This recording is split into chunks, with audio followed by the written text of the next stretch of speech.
Okay, I am standing here on the Mummersburg Road, and we're looking at the David Schriver farm, which was a Confederate field hospital for O'Neill's brigade in July of 1863, just following the battle. Now, a little bit about the house. The right side, or the left side of the house that we're looking at here, that's the fieldstone, was built in 1824. That was the extension. The original side, which is the right side of the house, which today is boards. That underneath of those boards rather, is 15-inch thick logs, and that was from 1784. That side of the house was built in 1784. Again, one of the older homes here in Gettysburg. But the entire house itself is a Civil War structure because it was completed by 1824. And then later, a smokehouse, which sits to the right of the house, was built in 1831.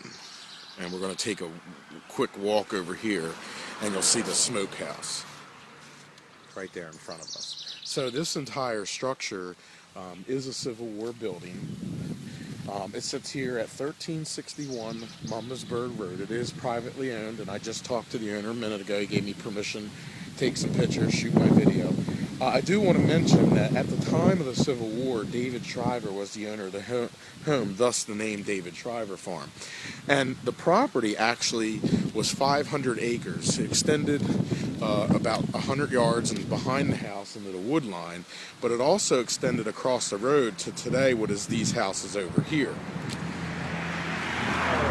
And just over here is where the original barn, the Civil War barn, which is no longer here, sat. So this entire area here, in this 360-degree view, was the David Schriver Farm. Now, during the Battle of Gettysburg, just as the Confederate troops passed by here into the town, this quickly, after casualties started mounting, became a Confederate field hospital for O'Neill's brigade.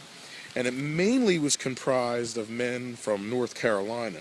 Now, at one time, there were over 760 wounded men on this property. However, there were only 3 surgeons to take care of them.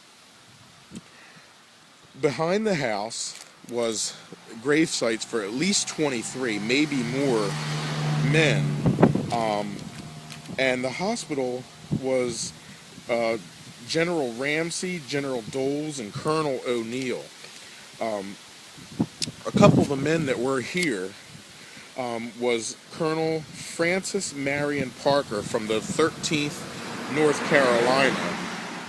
He was wounded in the face below the eye, and then the ball excited out the back of his head. There was also a Captain Charles Allen, who had his arm amputated in the barn that sat across the street. Both of these men were from the 13th North Carolina. It was said that General Rhodes, whose troops passed by down this road towards Gettysburg, left over half of his division here. 760 men he left here when they fled Gettysburg. Now, one of the more interesting stories of a soldier that was here was a man from the Louisiana Tigers, and his name was J.W. Shackleford.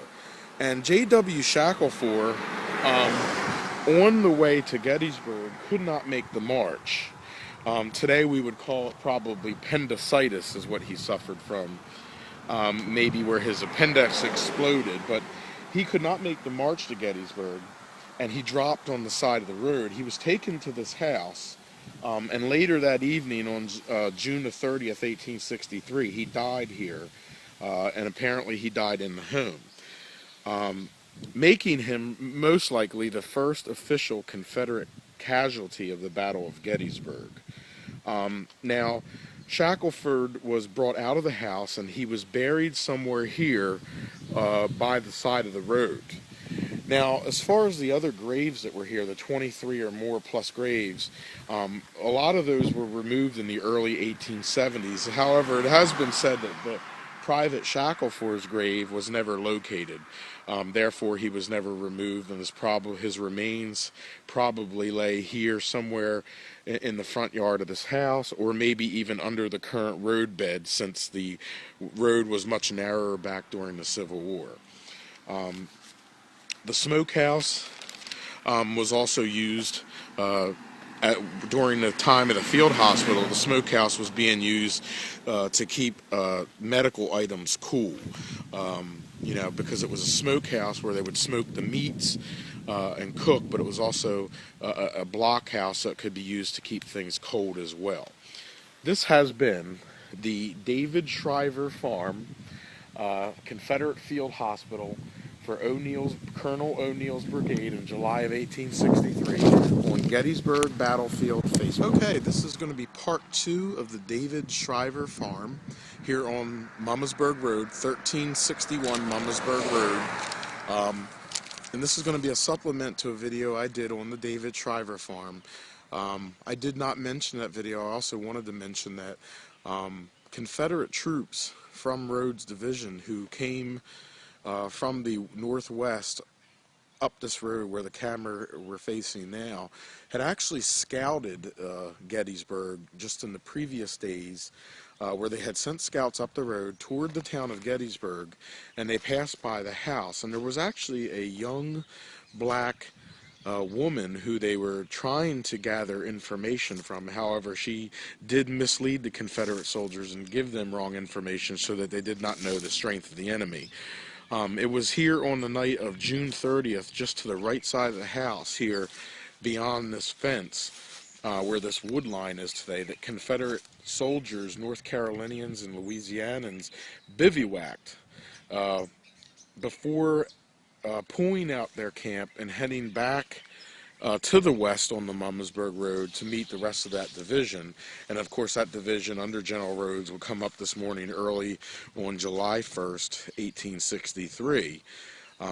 Many of the men that would be in the epic struggles over on Oak Ridge, such as Iverson's brigade, who would be decimated there in Oak Ridge on a volley that was fired by the 88th and 90th Pennsylvania. Many of those troops passed by this road, and you want to go back and watch some of my videos, like Iverson's Pits, and some of the battles I've done, some of the videos rather I've done on Oak Ridge, because many of those troops that marched up this very road in front of the David Schriver Farm, that battle would ensue on July 1st, 1863.